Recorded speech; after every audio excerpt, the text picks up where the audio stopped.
প্রকৃতিতে এখন যে শরৎকাল চলছে সেটি আজকের বৃষ্টি দেখে বোঝারই উপায় নেই। মনে হচ্ছে এ যেন বর্ষাকালের ভারী বর্ষণ। আজ ভোর থেকে শুরু হওয়া টানা বৃষ্টিতে ডুবেছে রাজধানী ঢাকার অলিগলি সহ প্রধান প্রধান সড়ক।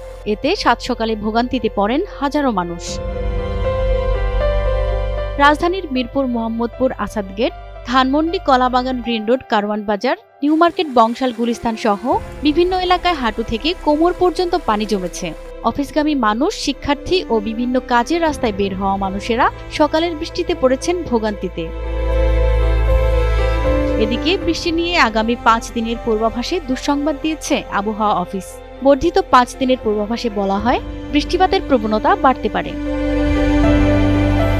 আবহাওয়ার বিজ্ঞপ্তিতে বলা হয়, আজ সোমবার সন্ধ্যা 6টা থেকে পরবর্তী 24 ঘন্টা খুলনা, বরিশাল, চট্টগ্রাম বিভাগের অনেক জায়গায় এবং রাজশাহী, রংপুর, ময়মনসিংহ, ঢাকা ও সিলেট বিভাগের 2-1 জায়গায় অস্থায়ীভাবে দমকা হাওয়া সহ হালকা থেকে মাঝারি ধরনের বৃষ্টি অথবা বজ্রসহ বৃষ্টি হতে পারে।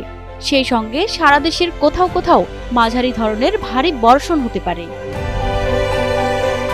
সারা দেশে দিনের তাপমাত্রা সামান্য বাড়তে পারে এবং রাতের তাপমাত্রা প্রায় অপরিবর্তিত থাকতে পারে। প্রতিমা সরকার, এনটিভি অনলাইন।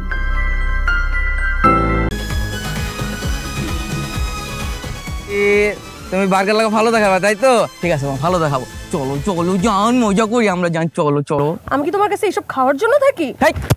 তুমি যে প্রত্যেকদিন রেস্টুরেন্টে যাও, হ্যাঁ, ইচ্ছা মতো খাওয়া দাওয়া করে সেলফি দিয়ে তোলো, মানুষের টাকা বুঝি না? আমি সবই বুঝি, খালি মানে একটা খালি বের করো বুঝে টাকা দিয়ে দিব। জীবনে তো একটা দিনও তো টাকা দাও না। হ্যাঁ, একদিন যে তুমি থাকো একটা হোস্টেলের মধ্যে, আমিও তো হোস্টেলে থাকি। তুমি যে হোস্টেলে একদিন পোলা পানি যে ঘোরাও, যে ফ্রেন্ড যাবো নাকি, বুঝি না?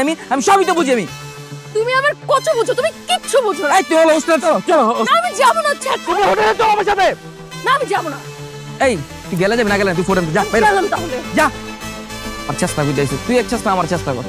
বাগান দে ফাউল জানি করেন কে। আজকালকার মাঠের পড়াইতে এত যে পেয়ার আমার হুদাই টাইমটা খেলো। একদম ঠিক বলছেন। হ্যাঁ, আজকালকার দিনে হোটেল নিয়ে যে এত প্যারা, ভালোই লাগে না এত প্যারা লিখতে। তাই তো দেখলাম এতক্ষণ।